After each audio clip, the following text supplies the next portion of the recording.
thank you for having me. I'm delighted. This is my first time at Binance Blockchain Week.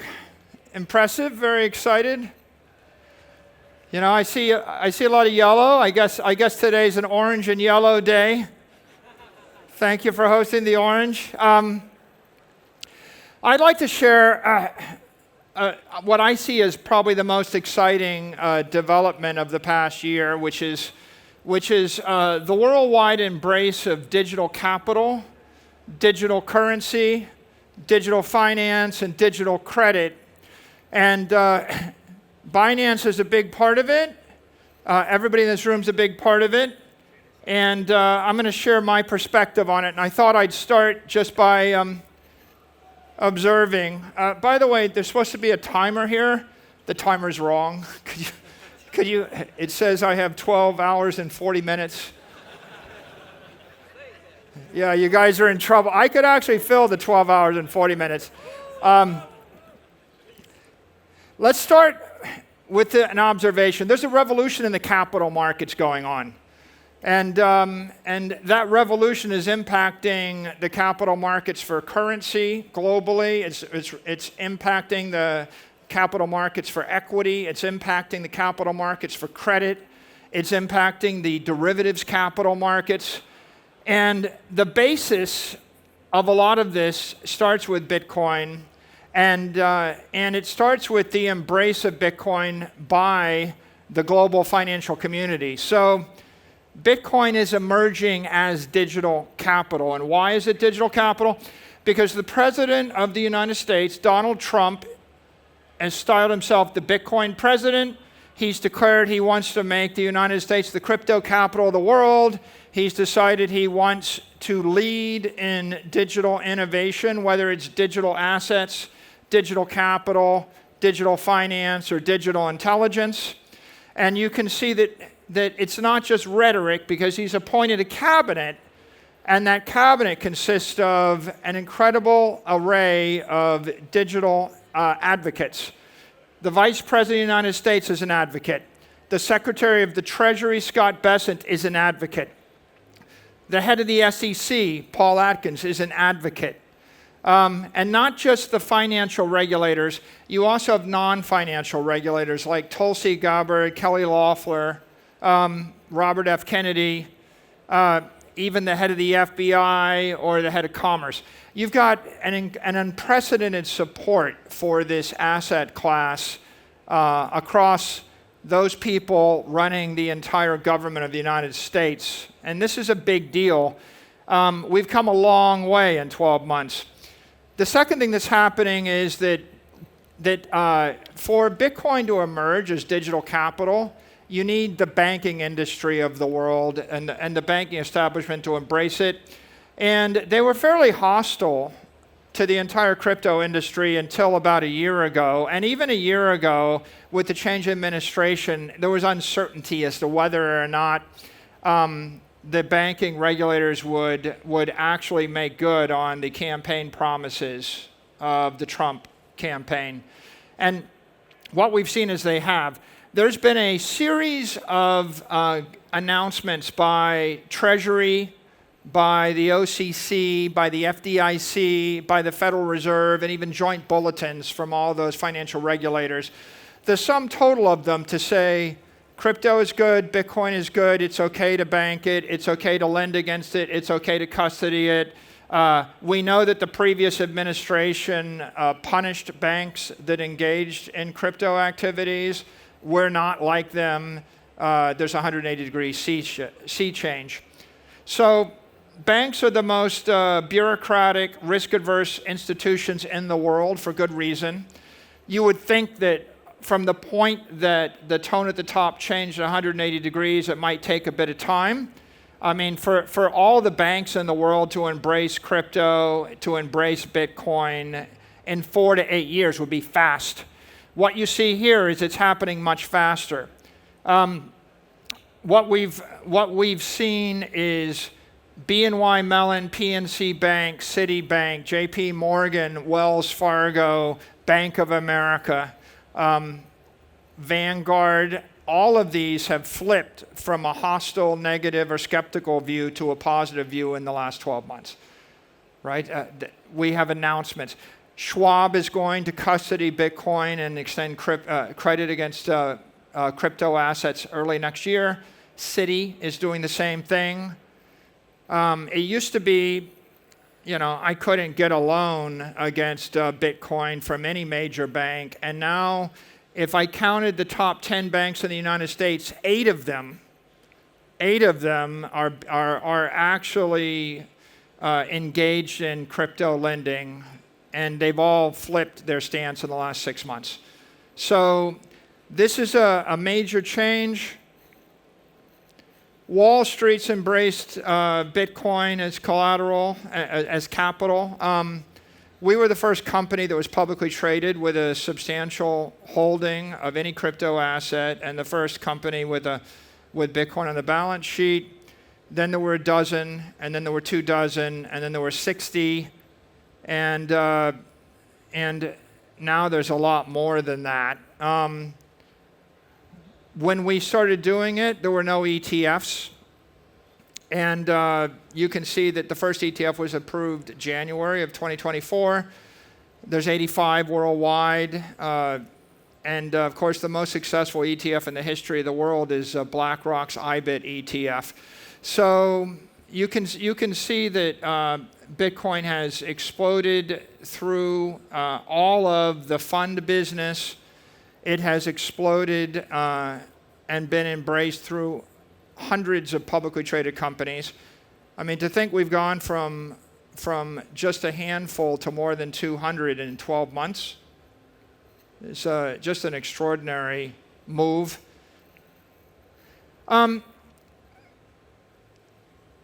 Bitcoin is the economic foundation, the ethical foundation, and the technical foundation of this entire market.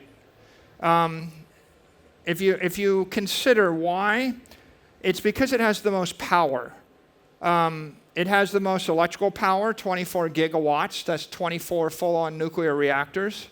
That's more energy than drives the US Navy. It has more computer power, more than 1,000 exahash.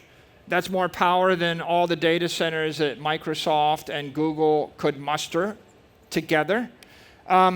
It's got more trading power. There are 1,000 exchanges. Anybody can trade this anywhere in the world. Anybody can custody this anywhere in the world. Anybody can transfer this asset anywhere in the world. It's got more political power, right? We've got hundreds of millions of crypto enthusiasts. We've got hundreds of millions of Bitcoin holders. 30% of the registered voters in the United States are pro-crypto. It's got more economic power. More than $1 trillion has been invested in this network. $1 trillion of real capital. My company has spent something like $48 billion to acquire 3.1%. And so if you basically take 3.1% to a 48 billion and you scale that out, you see how much real money is flowing into this network. So the first big idea is you now have digital capital, a store of value. But that's just the beginning. That is the basis of an entire digital finance and digital credit industry. And all of these companies capitalizing on this can do lots of different things. You can rethink insurance, you can rethink banking, you can rethink trading, you can rethink all sorts of finance. We have focused upon rethinking credit, and so we are the first digital treasury company. What do? We created a capital balance, about 650,000 Bitcoin as of now, and we've acquired that consistently over the past 5 years. We're acquiring a huge amount of capital because we want to use it to create an extraordinary new kind of credit. Right now, we're the 5th largest treasury in the S&P 500. We're climbing our way. I think we'll be number 2 in the next couple of years.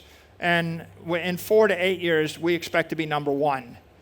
And we're doing that because we are positively polarized to capital. If you look at this chart tells a story, which is every company on earth, if it's conventional, is capitalized on money markets. The money markets return about 3% a year.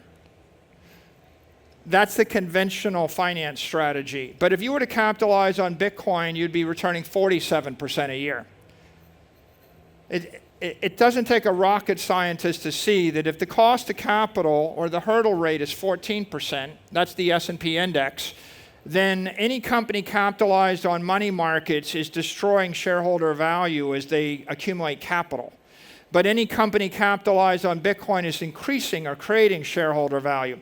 So when I say we're positively polarized, what I mean is every company that capitalizes on digital capital can raise more money and get more powerful forever. And they're competing against companies that are capitalized on fiat currency or conventional money markets that are getting weaker the more capital they carry on their balance sheet. So conventional wisdom is decapitalizing companies. Digital wisdom is recapitalizing companies. The secret to our success is we simply raise capital at the cost of credit, 6 to 12%, or the cost of equity, 14%. And then we buy something appreciating 47%, and that's how you get to a 65% return. We raised $22 billion of capital last year. We've raised $22 billion of capital this year. And so all of that money is flowing into the crypto economy. And we have raised capital a variety of different ways. You can see it was $16 billion of equity last year and $13 billion of equity so far this year. But we're also drawing in capital via digital credit, about $7 billion of digital credit, these public instruments like Strife, Stride, Stretch, et cetera, and then also traditional debt. The company's mission is to increase Bitcoin per share. So people that are hyper Bitcoin maximalists that want more Bitcoin would buy our equity because every year we're increasing the Bitcoin per share. If you want to just buy the underlying asset, you buy the ETF because that's equal Bitcoin per share. This is a snapshot of our capital structure. Right now, about $60 billion of BTC reserves against about $8 billion in debt. So it's a fairly low leverage ratio. We have about 73 years worth of dividends. The company pays out $800 million of dividends a year. For us to pay that money forever and grow shareholder value, Bitcoin would have to appreciate 1.36% a year. That's the cruise speed. So when you think about what our bet is that Bitcoin will appreciate more than 1.36% a year. If it does, we win. It's just that, by the way, the equity wins. If it doesn't, then the equity isn't a good investment. What we did this week was we raised a $1.44 billion US dollar reserve, and that gives us 21 months of dividends. We did that so that we could pay the dividends without selling equity or BTC derivatives or BTC if none of those capital markets were open to us. You could think of it as we can hold our breath for 21 months. Like if the market is irrational or closed for 21 months, we can just pay out of this reserve. It's like a battery. And so the company's strategy is when our equity is trading above the net asset value of the Bitcoin, we just sell the equity. It creates shareholder value. And when the equity is trading below the value of the Bitcoin, we would either sell Bitcoin derivatives or we would just sell the Bitcoin. You could think of it as, here you have a spaceship. What is our goal? Our goal, by the way, is to create the best digital credit. Our goal is to provide you with a bank account that pays you 10% instead of your bank that pays you 4 or 3 or 2 or 0. That's what STRC is. So that's our goal. The way we do it is we have a Bitcoin reactor, a crypto reactor in the middle of the company. It's charging a battery. The battery is a US dollar battery. The battery is for short term. The reactor should, presumably, if Bitcoin appreciates 1.3% a year, the battery runs forever. Or the crypto reactor runs forever, right? If Bitcoin appreciates 0, then the reactor runs for 73 years. And then we just fuel the entire machine either in the equity capital markets or the BTC market or the BTC derivatives market. I'm going to skip this in the interest of time. Important point I'll make here is we have a credit model. It's on our website. We update it every 15 seconds. You can pretty much plug in any assumption you want about Bitcoin and volatility and ARR, and you'll get out the risk. We just got rated by the S&P. Our goal is to be the first investment grade Bitcoin holder and the first investment grade crypto company where we can issue investment grade debt. We have to start at the bottom and crawl our way up. So we start with a B rating or a B minus rating from the S&P. We got this before we raised the $1.4 billion of reserves. Hopefully we'll get upgraded over time. But what that did do is it allows us to sell credit to an entire class of credit investors that have to have a rating. So it tripled the capital market for our credit when we got that rating. So that was a good thing. What is the company doing? We're transforming capital to credit. You have a 5-year-old kid. You can give them an acre of land in New York City. That's capital. And you can say, in 10 to 30 years, you can either sell this land or you can refinance this land. And in the meantime, there's no cash flow. That's a capital investor. On the other hand, you can also give the kid an annuity. This is an annuity, and it pays you $10,000 a month forever. That's credit. If you want to give the kid $10,000 a month forever, you give them a credit instrument. If you want to give them the ability to get rich in 30 years, you give them the capital. Bitcoin is capital. It's volatile. It's high performance. There's a lot of people that don't want it. The world is built on capital, but the world runs on credit. And so in order to convert capital into credit, you take BTC currency and you make it USD or you make it euros, or we could create JPY. You strip the risk by over-collateralizing it. You damp the volatility by giving it a par value, a liquidation preference, and by managing, say, the dividend rate. You extract or distill the yield. You can set the yield, say at 10% or whatever percent you want, and adjust it. And then you compress the duration.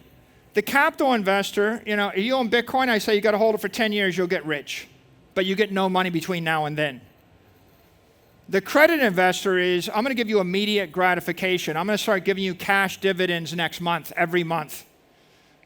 Okay, there's a place for both.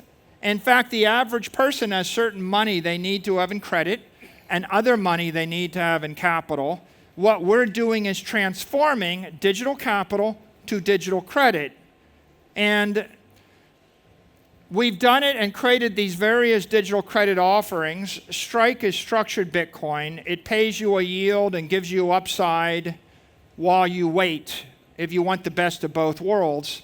Stride is super high yield, long duration credit. It's actually paying 12.9% effective yield right now. If what you want is max cash flow, then you would want something like this. Strife is super senior credit, so it's senior in the capital structure, has the most governance rights and liquidation preferences. It pays less. If you want investor protections, you get 9%. If you're willing to waive them, you get 12.9%. There are two different sets of investors. The investors that buy the one won't buy the other. We created both of them intentionally. Stretch is the most advanced instrument. What we did with Stretch is we wanted to create a high yield bank account where it would hold principal around $100, very, very close to that, and then would pay out a dividend every month. In order to do that, we had to make it adjustable every month. And so this is the first example of a treasury credit instrument issued in the industry. In fact, it's the first instrument of its time ever issued in the history of the capital markets. Nobody ever created a variable rate preferred equity until we did it. The reason we were able to do it is we had digital capital. You can't do it without digital capital. We had digital intelligence. I designed this with AI. It never would have come to market if I didn't have AI, because the lawyers told us they'd never done it before. The bankers said, we've never done it before. Everybody else said, it's never been done. It can't be done. It won't be done. And I said, well, the lawyers and the bankers say it can't be done. Can it be done? The AI said, yeah, of course it can be done. It's very straightforward. Do this and this and this. And so I basically fought and then convinced. You can convince people, you just need to have a lot of intelligence on your side. So we use modern technology to develop this, and I'll show you how it turns out. The fifth thing we did was stream. We created a euro version of Strife. So if you're a euro investor, you don't want European currency risk. You want to be paid in euros, and you want euro par value. So we launched that about a month ago. This is stretched for the past 5 months, or since August 1st. You can see it came out just around 90. It's up around 97 right now. We've adjusted the dividend. Now I want to show you, I'm going to show you the difference between capital and credit here. That is stretch versus Bitcoin. If you had $100 and you bought $100 of Bitcoin on August 1st, you would have lost $27 in the past 5 months, and you get no dividends. If you had bought Stretch, you would have made $7, and you would have collected $3.70 of dividends. So you look at that and you say, well, the Stretch investors did very well. In a bear market, the credit investors outperform the capital investors. Well, why does anybody want to buy Bitcoin? Well, because Bitcoin's up 50% a year for the past 5 years, and you're only going to get 10.75% on Stretch in steady state. But you're going to have to stomach the drawdowns, the roller coaster, if you want the capital. Again, ergo, if you have a 4 to 10 year time horizon, you should take the capital. But if you need the money in 4 months, 4 weeks, 4 days, or less than 4 years, or if you're risk adverse, you should take the credit. And you can see it takes a company like ours. You need a treasury company to strip the volatility and the risk off of the capital to get to the credit. That's what we're doing. And we're doing it increasingly aggressively now. This entire digital credit category we created in January. You can see it's gone from nothing to nearly $8 billion in 9 months. You can see liquidity is off the charts. This is the trading in those digital credit instruments. And this is per day, so sometimes you're getting 400 or 500 million in a day, or 400 million. Let me put this in perspective. The average preferred stock is listed over-the-counter, trades 100,000 a day. The typical public preferred stock that's successful, that is taken public, trades $1 million a day. The first securities we created, our first digital securities like Strife and Strike and Stride, they were 30 times more successful than that out of the box. They're trading 30 million a day. And then we finally got it right with Stretch, and we created the instrument everybody wants. It's trading 140 million a day. 100x, right? How do you know something's working? It's 100 times better. And then we stumbled on something. Necessity is the mother of invention. We stumbled upon this observation that if you actually fund the dividends by raising capital, either through equity or through the derivatives market or the BTC market, then the dividends you pay are return of capital, which means they're tax deferred, which means you don't have to pay the tax on them. And this is profound, right? We created a way to pay you dividends where the dividend tax rate is 0, not 20, not 30, not 50%. And of course, the company then sells the credit to buy the Bitcoin to create this amplification. So if you're wondering, Why does the equity have value? The equity has value because we're able to create the credit. And the more credit we sell, the more BTC yield we generate, the higher the equity value will be. And so let me just break this down with a few quick observations. First, there's a revolution in credit markets. This is $300 trillion market. Why is digital credit better? Because you're building it on an appreciating asset, Bitcoin, not a depreciating asset, not a rusting warehouse or a product or a service. It's better because it's transparent, homogeneous, and continuous. We update the credit model every 15 seconds. It's not like 10,000 mortgages wrapped into a mortgage-backed security. It's not like corporate credit or sovereign credit. It's better because it's equity, not debt. Bank credit is debt. Bank deposits are debt. Corporate credit is debt. What that means is they amplify risk to the issuer. Equity mitigates the risk. It's technically impossible to go bankrupt if you're actually creating amplification with equity, because the equity never comes due and the dividends can only be paid out if they wouldn't make you go bankrupt. The perpetual nature is another big change. We'll pay you the dividend forever. How do we pay the dividend forever? We invest the money forever. We're investing the money in the crypto economy forever. We're paying the dividend forever. Every other form of corporate credit is short duration. And then we tacked on this idea of taking it public. And because we took it public, it's liquid, it's global, it's easy, it's branded. There's a word, stretch, STRC. Anybody can buy it anywhere in the world. And we create the credit digitally. If you give me 500 million, I create 500 million of backing collateral, and I do it simultaneously before the day is over. Imagine you wanted me to create $500 million worth of buildings in a single day. You see, we're running the investment cycle in one day, and it would take a real estate company 5 years. And it would take a company years. So the speed at which you're doing this is unprecedented. And then if you do it in a treasury company with that model, it all becomes tax deferred. And so what you see here is, on the left, traditional credit can pay you 2, 3, 4%. We can pay 10 or 12. We can pay higher dividends because we have a more efficient product and we have innovations in that credit. And that's based upon our business model. What is a Bitcoin treasury company? We sell securities to acquire capital. We issue digital credit, and that's tax deferred, and then we pay the dividends tax deferred, and the capital appreciates tax deferred. It's triple tax deferred. This is the most efficient, scalable fixed income generator in the world. Like there's no other type of company in the world that can generate billions or tens or hundreds of billions of dollars of dividends tax deferred. You can't do it with oil and gas. You can't do it with real estate.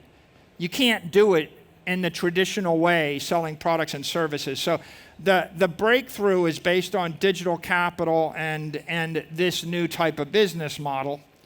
You think of the company as a digital credit factory, really. We're swapping US dollar yield forever to one set of investors, and we're creating BTC yield for the equity investors. And you can do it with dollars, you can do it with euros, you could do it with yen. Ultimately, what's the result? Well, return of capital dividends give you 64% more money. They just pay you a lot more. And when you compare them to other opportunities, if you're a United States citizen, your bank's giving you 40 basis points, the money markets are giving you 400 basis points, taxable. We're giving you 10.8% in stretch. That's a tax equivalent yield of 17%. So that's 4x the money market. That's 20x what the bank wants to give you. If you live in New York City, it's a bank account that pays you 22%. Or you can collect 4% from the money market. Like, it's so much better, right, that you can't really imagine why would you want the other thing.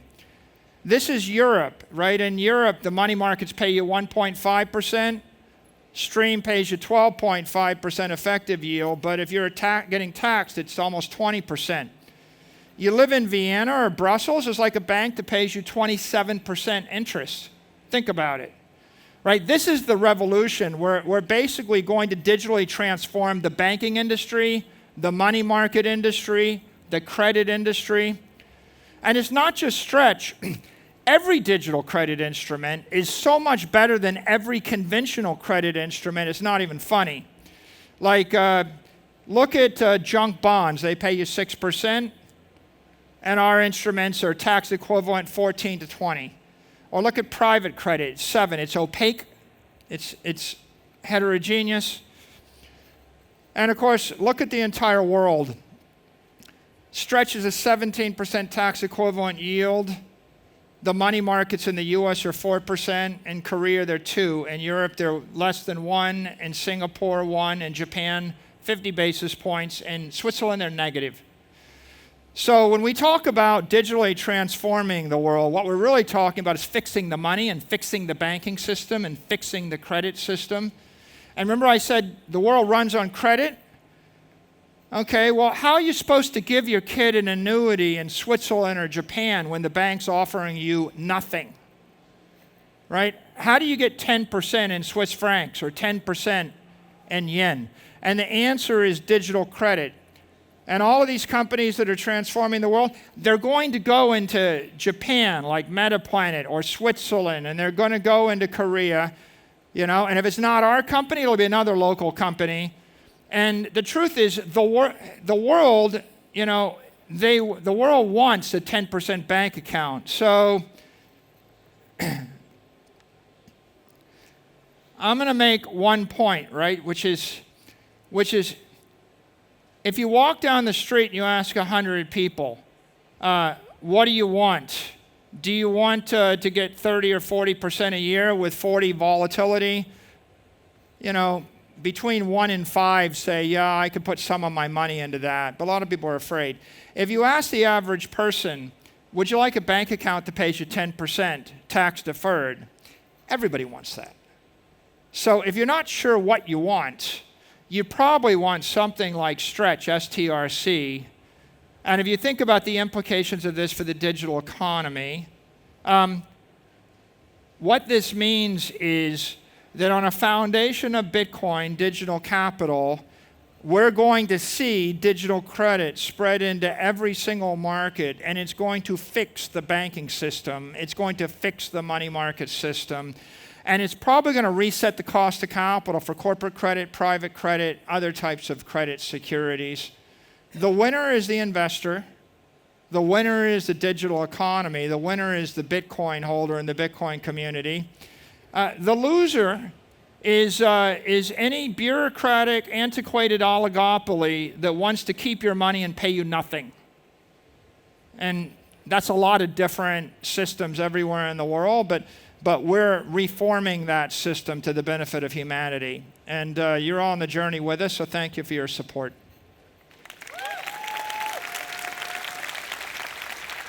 Fantastic. Michael, thank you so much for your presentation and for sharing your insights. If we have time, I would love to just pick your brains. We have one question from the community, and I think you've explained so much on the longevity of Bitcoin and the reasonings why.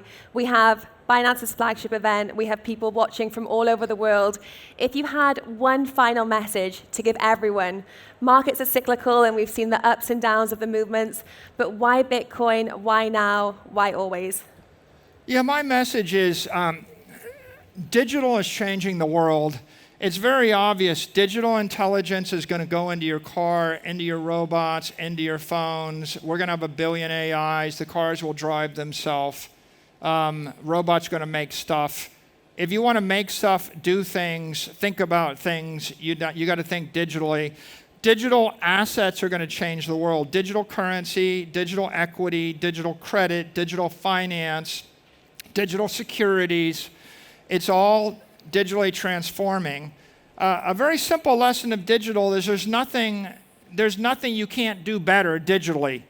If you think about the advances in digital photos and digital video and digital education and digital entertainment, the digital transformation is upon us. Right now, we're transforming capital markets, transforming banking. My message to everybody is figure out how to harness the power of digital technology to provide your good, your service, your product, your investors something better. Serve the citizens, serve your customers, serve your family, right? There's volatility in the market. There's sound and there's fury. There's skepticism. You know, there was skepticism about electricity. There's skepticism about automobiles, about airplanes. Every technology's got skepticism. People weren't even sure they liked nuclear power for the past 50 years, right? We stopped nuclear energy from 73 to 2023, and then all of a sudden they decided that infinite clean energy was probably not a bad idea again. So there's always going to be skepticism of the new, but I wouldn't get caught up. I wouldn't be afraid or I wouldn't be cowed by the volatility. The volatility means this is the most powerful, vibrant, useful thing in the entire capital market. That's why it's volatile. And there's energy there. You can harness the energy if you're not afraid of it. Don't run away from the fire, run toward the fire. That's what I would say to everybody. If you can't handle if you can't stomach 50 vol or the volatility of the capital, then there's a simple answer, the credit. Either create the credit if you're a builder, or buy the credit if you're an investor. You can have the benefits of the crypto economy without the volatility if you buy digital credit. And if you don't want that, then you can create the credit. And if you want raw power, plug digital capital into your country, your company, your family, your product. I think it's the most extraordinary thing of our lifetime. Michael, thank you so much for joining us. Round of applause for Michael Saylor, everybody.